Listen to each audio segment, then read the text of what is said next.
शुरू करवाई थी, समझे। और फिर से इसका मामला जो है अटक गया है। अब सवाल ये ना कि जो चौकीदार दफादार संघ के जो लोग हैं उनके बीच असंतोष क्यों है ना। तो क्या हुआ कि जब पिछली बार वो लोग आंदोलन किए ना जी, कितना बार आंदोलन किए, जेल भरो आंदोलन, इतना बड़ा बड़ा आंदोलन वो लोग किए हैं। अब बात है कि पिछला बार चिराग पासवान के जीजा और जमुई के सांसद और लोजपा रामविलास के प्रदेश प्रभारी वर्तमान में जो हैं अरुण भारती जी, वो जाते हैं, खूब उनका गुणगान होता है, चिराग जिंदाबाद, तमाम तरह की चीजें, जूस पिलाते हैं, फल खिलाते हैं और आमरण अनशन समाप्त। लेकिन स्थिति ये होती है कि फिर भी कोई मामले में संज्ञान जो है नहीं आता है और फिर वो लोग धरना पर बैठ जाते हैं। इस बार क्या होता है कि माले के कई विधायक, समझे, जिसमें एक सत्यदेव राम भी मौजूद हैं, वो जब लोग वो कहते हैं कि हाँ देखिए, अब तो ये तो सब बात है कि भाई बिहार में कोई सुरक्षित नहीं है महिलाओं का। देखे ना अभी कैसे एम्बुलेंस में एक लड़की के साथ जो है दुर्व्यवहार किया गया, फिर जो है मतलब एक महिला के पैर में छींचे को कील ठोक दिया गया, गोपाल खेमका हत्याकांड, पारस में जाकर के मतलब कि घुस के मारा, उसके बाद फिर वकील को मारा, तो कई तरह की चीजें हैं।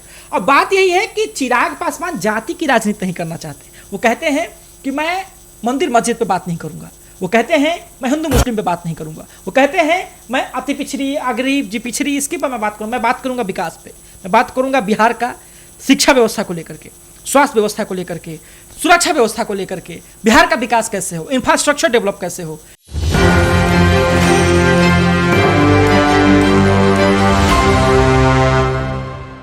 नमस्कार, बहुत बहुत स्वागत है आपका एक न्यूज़ 24 देख रहे हैं। यहाँ पर मैं हूँ आपके साथ ब्यूटी।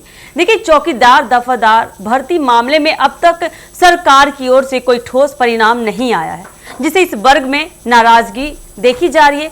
बरसों से सेवा में लगे इन लोगों को स्थायी नियुक्ति या वेतन संबंधी कोई स्पष्ट समाधान नहीं निकल पाया। ऐसे में सवाल यह खड़ा होता है कि आने वाले बिहार विधानसभा चुनाव में ये वर्ग किसे वोट देंगे, किसे नहीं। सरकार की अनदेखी से असंतोष बढ़ा है और अगर समय रहते हल नहीं निकला तो चौकीदार दफादार भाईचारा सरकार के खिलाफ वोट करने का मन बना सकता है। उनका निर्णय चुनावी समीकरणों को प्रभावित कर सकता है और ये देखना काफी दिलचस्प होने वाला है। आज इन्हीं सारे मुद्दों पर बात करने के लिए हमारे साथ हमारे कुछ सहयोगी जुड़े हैं, तो हम बात करेंगे साहिल जी से। साहिल जी, तो जानना चाहते हैं कि ये चौकीदार दफादार भाइयों का जो प्रॉब्लम है, जो अभी तक सॉल्व नहीं हो पाया, उनका मुद्दा नहीं सॉल्व हो पाया है, तो सरकार अभी तक कहाँ है। लेकिन अगर सवाल ये उठता है कि सरकार अगर बनेगी तो किसकी बनेगी और ये लोग किसका समर्थन करने वाले हैं। सबसे पहली बात तो आपने कहा कि चौकीदार दफादार साथियों का, तो देखिए धन्यवाद करेंगे सरकार को, क्योंकि चौकीदारों का मामला उन्होंने सुना है। अब बात ऐसा है ना कि जब चौकीदारों की नियुक्ति बंद हो गई थी तो यही नीतीश कुमार है जिन्होंने चौकीदारों की नियुक्ति शुरू करवाई थी, समझे। और फिर से इसका मामला जो है अटक गया है। अब सवाल ये ना कि जो चौकीदार दफादार संघ के जो लोग हैं उनके बीच असंतोष क्यों है ना। तो क्या हुआ कि जब पिछली बार वो लोग आंदोलन किए ना जी, कितना बार आंदोलन किए, जेल भरो आंदोलन, इतना बड़ा बड़ा आंदोलन वो लोग किए हैं। अब बात है कि पिछला बार चिराग पासवान के जीजा और जमुई के सांसद और लोजपा रामविलास के प्रदेश प्रभारी वर्तमान में जो हैं अरुण भारती जी, वो जाते हैं, खूब उनका गुणगान होता है, चिराग जिंदाबाद, तमाम तरह की चीजें, जूस पिलाते हैं, फल खिलाते हैं और आमरण अनशन समाप्त। लेकिन स्थिति ये होती है कि फिर भी कोई मामले में संज्ञान जो है नहीं आता है और फिर वो लोग धरना पर बैठ जाते हैं। इस बार क्या होता है कि माले के कई विधायक, समझे, जिसमें एक सत्यदेव राम भी मौजूद हैं, वो जब विधानसभा का सत्र जब विपक्ष हंगामा के कारण नहीं चलने दे रहा था, उस दौरान वो आते हैं और कहते हैं कि हम वादा करके जा रहे हैं कि महागठबंधन की जब सरकार आएगी तब जो है हम जनवरी के मामले में, जनवरी के समय में आपके मामले को सुनवाई करेंगे और आपकी नियुक्तियां फिर से शुरू हो जाएंगी। अब बात यह है कि उसी वक्त जो है, उसी वक्त लखिंदर पासवान बीजेपी के विधायक हैं, पासवान जाति से आते हैं। और आपको भी पता है कि जब चौकीदार दफादार संघ की नियुक्ति होती है तो पिछड़ी अति पिछड़ी जातियों में सबसे अधिक जो है पासवान जाति के लोग होते हैं। लखिंदर पासवान आते हैं और कहते हैं कि सरकार के साथ रह के ही जो है आपको करना है, वो भी जूस पिलाते हैं और आमरण अनशन फिर से समाप्त हो जाता है। लेकिन बात है कि जब आमरण अनशन समाप्त हुआ तो तिथि या समय नहीं तय किया गया कि कब से आपकी नियुक्ति शुरू हो गया, नहीं अभी तक जो है कोई विज्ञापन आया है, जिससे संघ के कई लोगों में भी जो है असंतोष फैला हुआ है। असंतोष इस बात को लेकर के कि हाँ आप कह तो रहे हैं लेकिन देंगे कब, और पिछला बार भी आप कह के नहीं दिए थे तो हम भरोसा कैसे करें, है ना। ये बड़ी बात है, ऐसा इतिहास रहा है भाई। पिछला बार आप कह के नहीं ना दिए, आए थे ना अरुण भारती जी, तुरवाए थे, नहीं दिए। इस पर लखिंदर पासवान जी है, हालांकि बीजेपी भी बार बार इस बात को कह रही कि नहीं पासवान समाज के जो लोग हैं वो लड़ाकू कौम, शुरू से आज़ादी के पहले से वो लोग रहे हैं और जो है उन लोगों को मिलना चाहिए। अब इन लोगों का कहना क्या है, चौकीदार दफादार संघ के लोगों का, कि देखिए 1990-95 के बाद जो नियुक्तियां बंद हुई थी उसमें जो आश्रित है ना कि किसी के पिताजी करते थे जॉब, किसी के दादाजी करते थे, तो कुछ आश्रितों का हो गया था और कुछ आश्रित बचे हुए हैं। उसमें से बस केवल और केवल एक बार केवल नियुक्ति शुरू कीजिए, उसके बाद बाकी आप सभी कास्टों को नियुक्त कर सकते हैं। कोई भी जाति धर्म के लोग जो है उसमें मतलब कि आ सकता है, और बस एक बार खाली आश्रितों का करवा दीजिए। अब बात यह है कि महागठबंधन भी कह रही है, हाँ?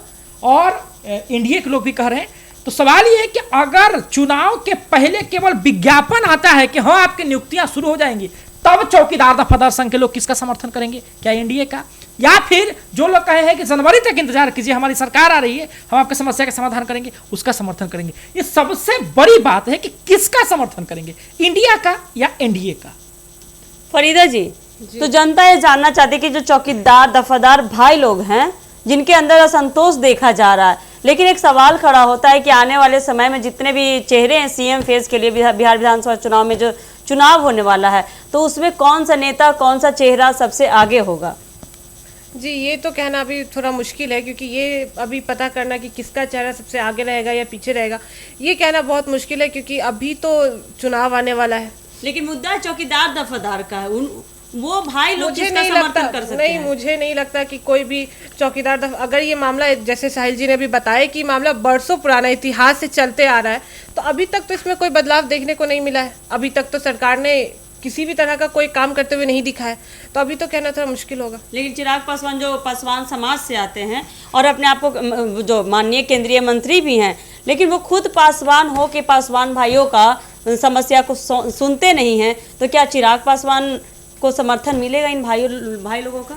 बिहार में तो जातियों के ऊपर ही वोट दिए जाते हैं हमेशा की तरह, तो अगर वो बहुत तो कहना चाहती है जातीय समीकरण चलता है। जी, या बिहार में तो खुलेआम लोग कहते हैं, बहुत लोग कहते हैं कि यहाँ तो जातियों पे वोट दिया जाता है, तो जरूरी नहीं। और वोट जब इलेक्शन आते हैं तो लोग चुनाव के टाइम में तो सरकार बहुत तरह की वादा करती है, हाँ, जैसे कि वादों की बरसात होती है कहा जाता है। लोग आते हैं, वादा करते हैं, वादा करके वोट लेते हैं और निकल जाते हैं, तो वैसे चिराग पासवान भी कर सकते हैं। देखिए, एक और सबसे बड़ी जो बात है कि आपने कहा कि सीएम फेस को लेकर के और कहा चिराग पासवान के समर्थन को, देखिए नीतीश कुमार जी ने कहा था कि हम 3C के ऊपर जो है कभी भी समझौता नहीं करते। नीतीश कुमार सिद्धांतों के साथ समझौता करने वाले व्यक्ति नहीं थे। कभी भी जब उनको आरोप लगता था तो वो इस्तीफा दे देते थे, समझे? 3C का मतलब है एक करप्शन, एक कम्युनलिज्म, समझे, और एक है क्राइम। कम्युनलिज्म होता है जातिवाद की राजनीति। नीतीश कुमार कभी भी जातिवाद की राजनीति की तरफ नहीं देखे हैं, ठीक है? इसी को लेकर के वो सीएम है। कोई भी बिहार में सीएम बनना चाहता है तो सभी जातियों के लोगों को लेकर चलना चाहेगा। अब चिराग पासवान जी को ऐसा लगता होगा कि हम भी सीएम के अगर उम्मीदवार हो सकते हैं, जिसको लेकर के वो जाति की राजनीति नहीं करना चाहते हैं, और यही कारण हो सकता है कि वो चौकीदार दफादार का समर्थन करने के लिए नहीं आए हैं। क्योंकि देखिए, ये जो मामला है ना, वो पासवान जाति का तकरीबन आप कह सकते हैं, और यही कारण है। अब देखिए ना, बिहार में चिराग पासवान जी केवल एक ऐसे नेता है, चिराग पासवान केवल एक ऐसे नेता है जो खुले मन से सरकार में है या फिर भी छाती ठोक के कहते हैं कि ना भाई, हमको शर्म आता है कि हम बिहार में एक ऐसी सरकार का समर्थन कर रहे हैं जहां पर कोई सुरक्षित नहीं है। वो कई तरह के मामलों में वो कहते हैं कि हाँ देखिए, अब तो ये तो सब बात है कि भाई बिहार में कोई सुरक्षित नहीं है। महिलाओं का देखे ना, अभी कैसे एम्बुलेंस में एक लड़की के साथ जो है दुर्व्यवहार किया गया, फिर जो है मतलब एक महिला के पैर में छींचे को कील ठोक दिया गया। गोपाल खेमका हत्याकांड, पारस में जाकर के मतलब कि घुस के मारा, उसके बाद फिर वकील को मारा, तो कई तरह की चीजें हैं। और बात यही है कि चिराग पासवान जाति की राजनीति नहीं करना चाहते। वो कहते हैं कि मैं मंदिर मस्जिद पे बात नहीं करूंगा, वो कहते हैं मैं हिंदू मुस्लिम पे बात नहीं करूंगा, वो कहते हैं मैं अति पिछड़ी गरीब जी पिछड़ी इसके पर मैं बात करूंगा, मैं बात करूंगा विकास पे, मैं बात करूंगा बिहार का शिक्षा व्यवस्था को लेकर के, स्वास्थ्य व्यवस्था को लेकर के, सुरक्षा व्यवस्था को लेकर के, बिहार का विकास कैसे हो, इंफ्रास्ट्रक्चर डेवलप कैसे हो, ठीक है? जाति की राजनीति में उलझना नहीं चाहता, ये सबसे बड़ा कारण हो सकता है। लेकिन साहिल जी, मैं आपकी बातों को मैं यहाँ काटना चाहती हूँ, क्योंकि एक सवाल मेरे मन में खड़ा हो रहा है कि जिस तरह से चौकीदार दफादार पासवान समाज से आते हैं और चिराग पासवान उन्हीं के जाति से आते हैं, लेकिन देखिए एनडीए महागठबंधन जो ये वादे कर रहे हैं वो तो बात की बात है, लेकिन चौकीदार भाइयों में अभी तो एक होप तो दिख रहा हो, कम से कम चिराग पासवान मेरे जाति का है, वो तो कम से कम मेरी बात को सुनता है। आने वाले नेता जो भी करे ना करें वो तो अलग बात है, लेकिन चिराग पासवान जैसा कि आपने कहा कि जातीय समीकरण नहीं करते, जाति के बारे में नहीं सोचते हैं, लेकिन चौकीदार तो यही देखेंगे ना। लेकिन एक बात आपने कहा कि चिराग पासवान, देखिए बहुत सारी चीजें ना परिस्थिति आपके बस में नहीं होती है। चिराग पासवान के समर्थन से केंद्र में सरकार है, समझे। चिराग पासवान का अपने 5 सांसदों के साथ जो है समर्थन दिए हैं, केंद्र में मंत्री हैं, लेकिन एक बात समझ लीजिए, बिहार में उनके भी विधायक नहीं है। यानी कि बिहार सरकार में उनके जो गठबंधन है उसका सहयोगी दलों भी हैं, लेकिन सरकार में उनका कोई समर्थन नहीं है। हो सकता है उनकी बातें नहीं मानी जाती होंगी। हाँ, पिछली बार अगर उन्होंने आश्वासन दिया था, उनकी बातें मानी जाती तो हो सकता था कि नियुक्तियां शुरू हो जाती। और आपने कहा कि जो है जाति की राजनीति और वो उसी जाति से वो आते हैं। देखिए ना, एक बात बता दीजिए, जब पिछली बार मेरा कहना है कि एक होप होगा ना कि वो जब कम से पिछली कम बार जब पिछली बार जी। वो जो चौकीदार दफादार आंदोलन कर रहे थे, चिराग पासवान जी कहे थे कि हम नीतीश कुमार जी के खिलाफ उस समय नीतीश कुमार जी के खिलाफ थे वो। नीतीश कुमार जी के खिलाफ हम सड़क से लेकर के सदन तक लड़ाई लड़ेंगे, समझे। और उस समय पारस जी, पशुपति कुमार पारस, राष्ट्रीय लोक जनशक्ति पार्टी के राष्ट्रीय अध्यक्ष, वो चुप थे, केंद्रीय मंत्री थे, चुप थे। अब बात यह है कि इस बार ये केंद्रीय मंत्री हैं, ये विपक्ष में थे तो ये गए, समझे। तो यही चल रहा है बिहार में, ठीक है। जो सत्ता में है वो चुप रह रहा है, मतलब कि कहना चाहते हैं कि मतलब राजनीति गुड़ खा में के गुलगुल्ले से परहेज, राजनीति में ठीक है। फेरबदल का दौर चलता आ रहा है। गुड़ जी। खाना और गुलगुल्ले से परहेज, वही जी। बात है, ठीक है, कि रोज चाय पीते हैं और रोज तमाम तरह की चीजें, शुगर से हमको दिक्कत है, ठीक है। वही बातें हैं अभी राजनीति में बिहार के। पर मैं एक बात कहना चाहूँगी कि बिहार में लोग बहुत सारे लोग ये सोच करके, जो लोग नहीं देख पाते कि क्या विकास है क्या नहीं है, बहुत सारे लोग ऐसे भी है कि जो अपने जाति पे देख के करते हैं कि अगर ये मेरे जाति के हैं तो हो सकता है ये हमारी जाति वालों के लिए बहुत सारा का काम करेंगे। तो उस तरह का एक उम्मीद भी तो चिराग पासवान जी से लगाया गया है ना, तो वो इस उम्मीद पे तो वो क्यों नहीं खड़े हो पा रहे हैं? आखिर ये भी तो सवाल है उन लोगों का। तो जैसा कि अभी आपने हमारे सहयोगों को सुना कि इन सारे लोगों के मन में एक सवाल खड़ा हुआ है कि चौकीदार दफादार पासवान समाज के आते हैं, लेकिन इनकी समस्याओं को खुद एक चिराग पासवान उनकी जाति के होते हुए भी उनकी बातों का समर्थन नहीं करते, उनके मुद्दे को सॉल्व नहीं करते हैं। लेकिन यहाँ पर भी देखना है कि चिराग पासवान कभी जातीय समीकरण नहीं करते हैं, उनकी भी कुछ मजबूरियाँ होंगी जो कि ना चाहते भर में भी वो उनका समर्थन नहीं कर पा रहे हैं। लेकिन आने वाले समय में तो ये देखना होगा कि चौकीदार दफादार किसका समर्थन करते हैं, वो अपने मुद्दों को सॉल्व कर पाते हैं या कोई नया फेस बनेगा जो उनके मुद्दे को सुनेगा और उनके मुद्दे को सॉल्व कर पाएगा। तो इन्हीं सारी बातों को जानने के लिए बने रहिए हमारे एक न्यूज़ 24 के साथ। दीजिएगा इजाजत, धन्यवाद।